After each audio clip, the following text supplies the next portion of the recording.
Yo, check it.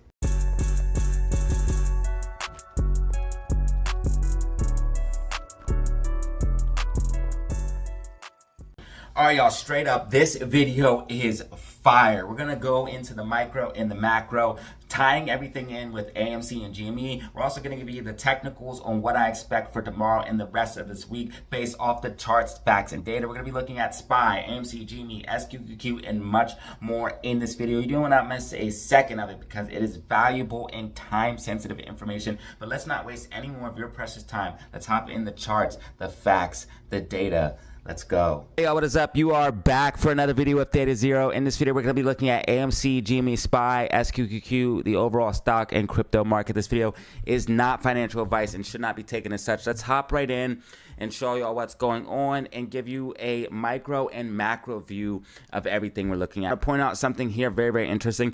Fintel seems to be lagging and hasn't given us an update here since 10 hours ago. It's saying 3.4 million short shares, but I trust this site more, Chart Exchange, and it has a more up-to-date time. You can see right here in military time, 1700 hours, there was 1.3 million short shares, so they have been shorting down on AMC, and cost to borrow is sitting at 2.87% for AMC. GME cost to borrow is sitting at 0.37%. Obviously, you want to see cost to borrow go up for GME. They are shorting a ton. You can see that here with the white volume bars.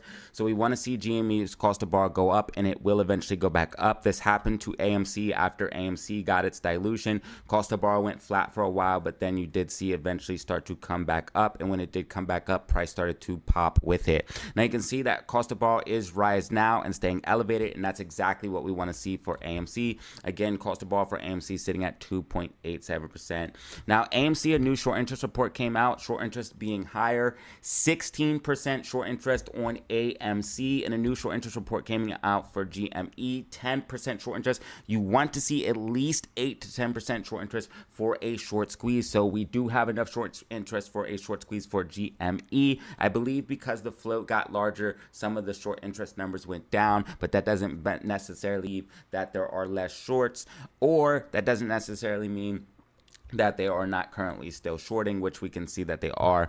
So you can see that short interest is increasing, GME slightly coming down, but AMC looking pretty healthy with that short interest, and they are trying to push the stock down, but the price is going up, and that is extremely bullish to see price go up as they are trying to push it down and they are shorting more. That could cause a short squeeze. Now, the fact that the market is pulling back is also drying up liquidity. Again, I mentioned this in yesterday's video. There's multiple factors on reasons why you could see a short squeeze if the market pulls back, and I also showed you the example of Volkswagen and how it started to trend up when the market started to trend down. Then we got max capitulation, Volkswagen tanked, but then got a huge short squeeze. You can see that AMC is starting to trend up as the market is trending down. You can see we are in this overall uptrend, market is in this overall downtrend. Same thing for GME.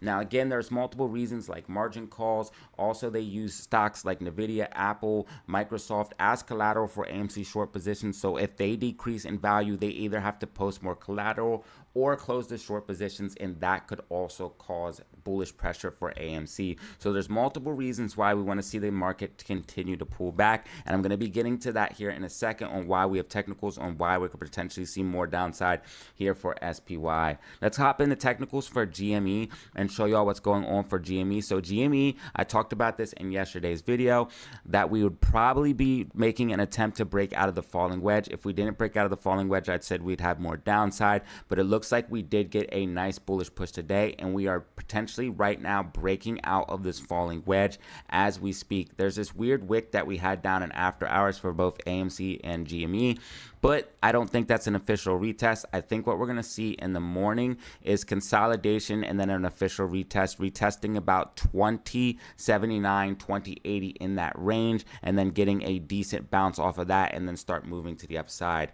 Once GME breaks out of this falling wedge, we have 3 price targets. One of them is kind of a range.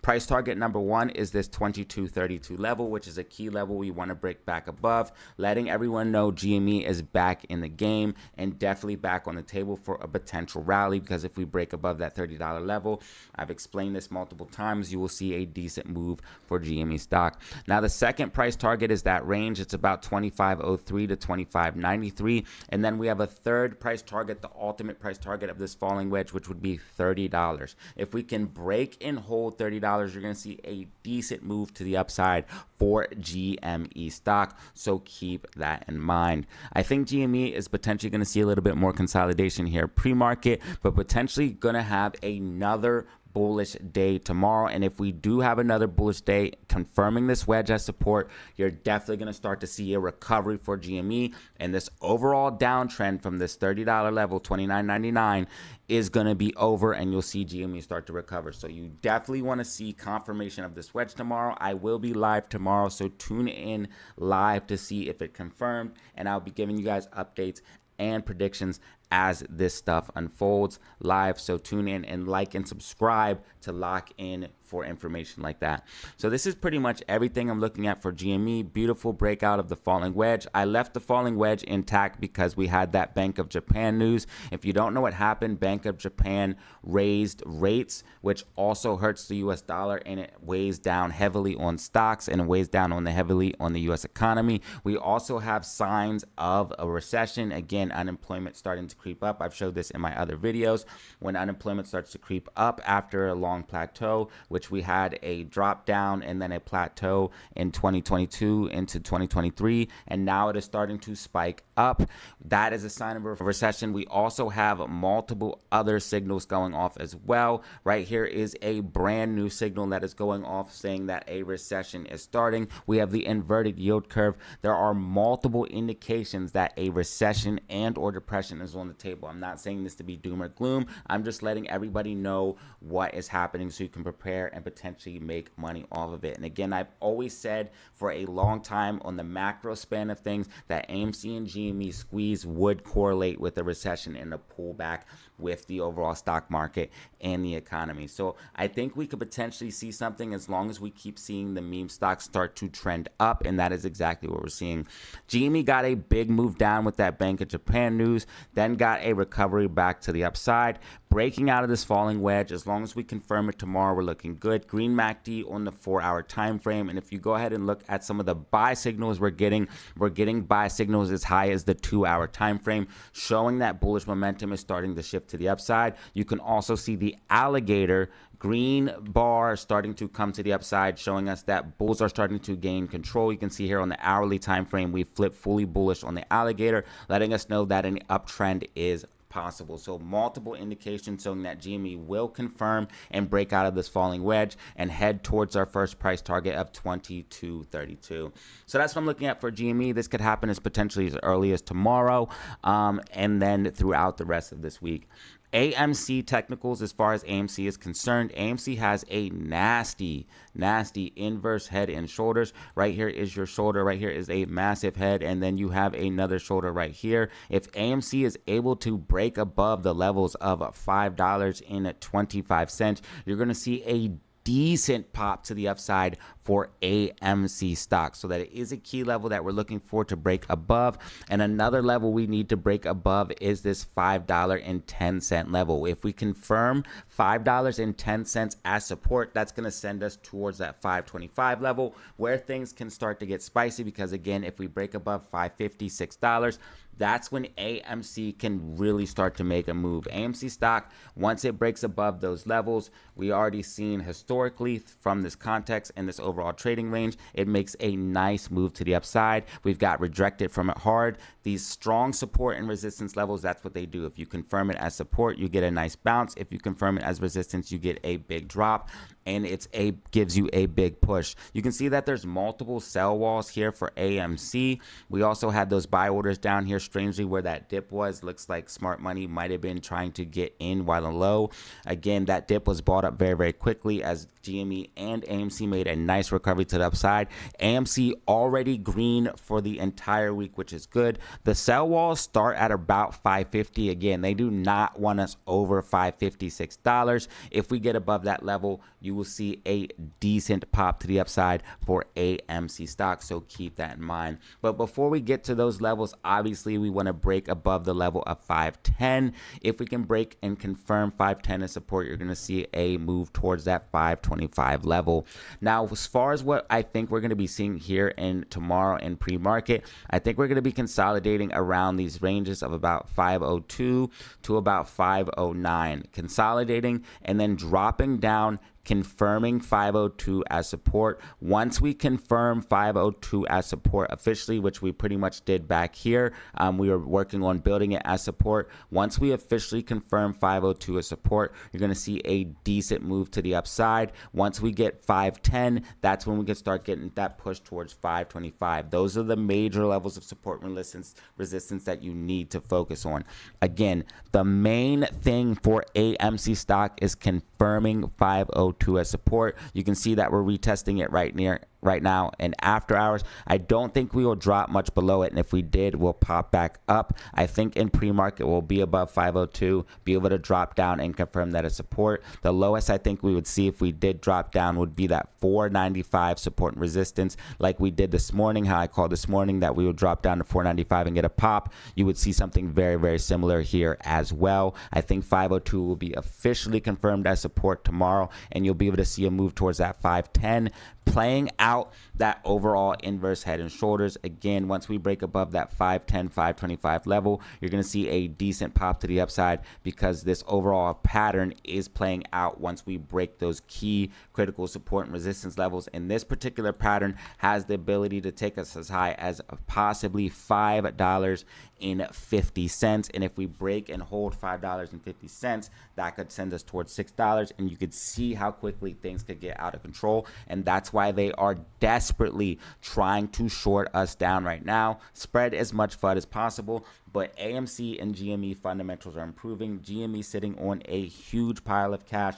Box office improving for AMC stock. It also looks like we will be doing better in a rate cut environment, because if rates get cut, this will help out AMC and GME. So as far as the fundamentals are concerned, the macro is concerned, short thesis is literally getting destroyed in real time. Now, of course, if we did have some type of huge recession or depression, fundamentals go out the window, because a short squeeze would be caused because different market mechanics. Again, like I mentioned earlier in the video, talking about margin calls, how they use blue chips for collateral for AMC short positions. All of these things would culminate and come together, causing these stocks to go crazy, like the VW short squeeze. Again, I showed you guys in my other video, Volkswagen absolutely took off in October. October's when we had the maximum amount of capitulation on SPY. If you look at the 2008 SPY chart, and I've showed you this 1,000 times, you'll see that we had max capitulation here in October, and you can see that's when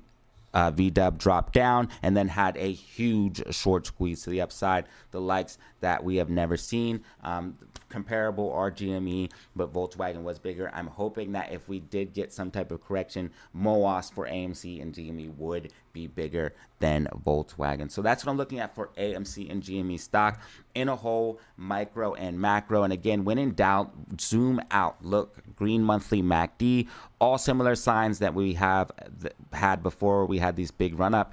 Green monthly MACD. You can see that we are also having green weekly MACD. We also still have the weekly buy signal as well. These are huge indicators that this stock is very, very bullish and ready to make a move. I just wanted to point out on the hourly time frame as well.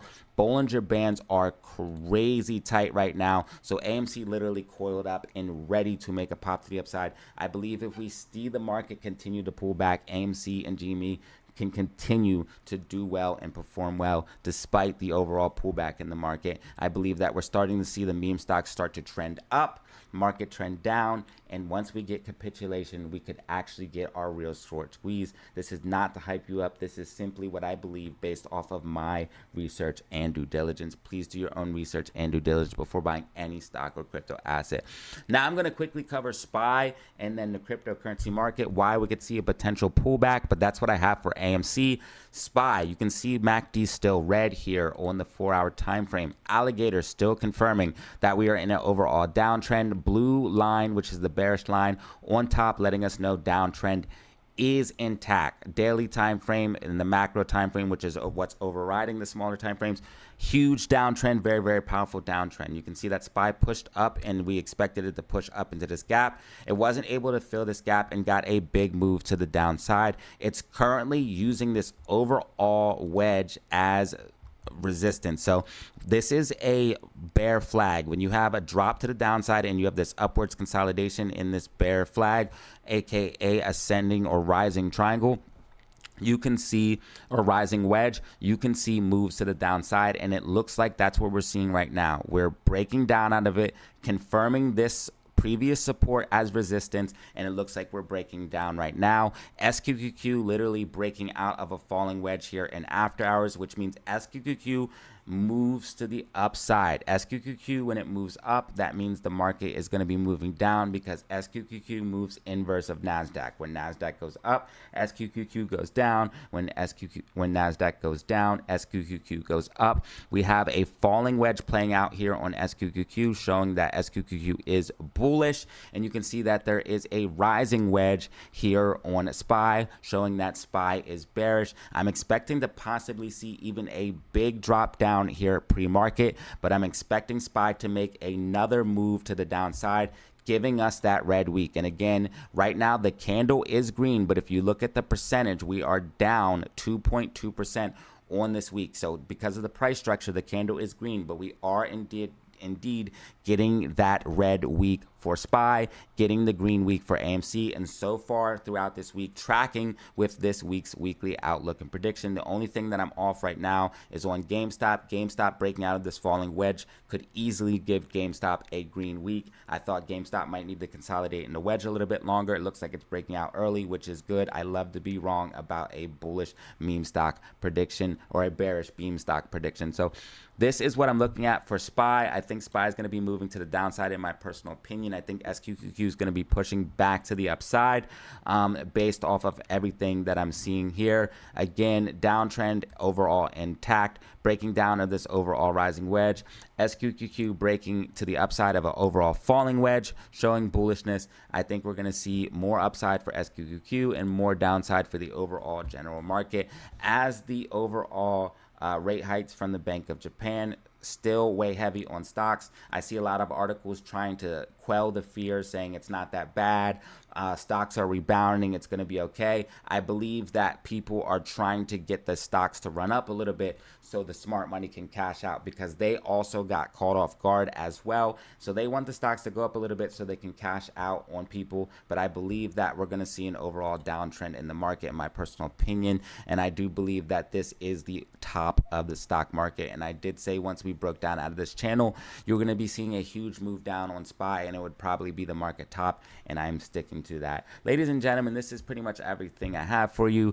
Bitcoin making a nice recovery to the upside. I believe Bitcoin only dumps because it's used as liquidity, and because the same people trade the market, people get fearful. But I believe Bitcoin, even in a recession or a depressionary time, will continue to go up. Again, I had a huge discussion on this during today's live stream, basically explaining fiat currency, and I can't go over all of it here. But once you understand fiat currency, once you understand inflation, once you understand how they're printing money and it's constantly eroding your purchasing power, and you understand that Bitcoin has a fixed cap at its proof of work, this is why smart people get their dollars and turn it into something that's going to hold value and continue to go up, which I believe Bitcoin will continue to do so as long as inflation remains a trend, which it's going to, because fiat currency needs inflation to exist. You are going to continue to see assets like Bitcoin, houses, and stuff cost more and more and more, and that is why I believe Bitcoin is a great purchase for the macro holding for the long term. I believe they dumped obviously because of liquidity and because of the market and overall fears, but I think it's getting a nice recovery to the upside. If Bitcoin can break back above 61K, that would put Bitcoin in a very bullish position if it can break and hold that level. So this is what I'm looking at for the overall stock and crypto market. This was your daily outlook and prediction. If you found this informative, go ahead and drop a like and subscribe for more content like this. You can check me out on Twitter and Discord for even more Datazero updates. If you want to support the channel, again, just leave a like and leave a comment down below. If you want to support it in a different way, though, you can check out the live stream, send a super chat, or check out the merch store. I really appreciate it if you would check out the merch store. As you can see, we got some of the merch on right now, and I do wear the t-shirts as well. I had this t-shirt, wearing it all the time. So if you guys want to check that out and support the channel in a different way, go ahead and check out the merch store, link down in the comment section and description below. And as always, I appreciate it if you watch the end of this video. Have fun, stay safe, make money. Peace out. Alright, y'all, that was the video. If you found it informative, go ahead and drop a like and press subscribe for more content like this. Remember, you can check me out on Twitter and Discord for even more Datazero updates. And I appreciate it if you watch the end of the video to get the entire context. And that helps me out immensely. If you want to support the channel for absolutely free, just leave a like and comment down below. And as always, fam, have fun, stay safe, make money. Peace out.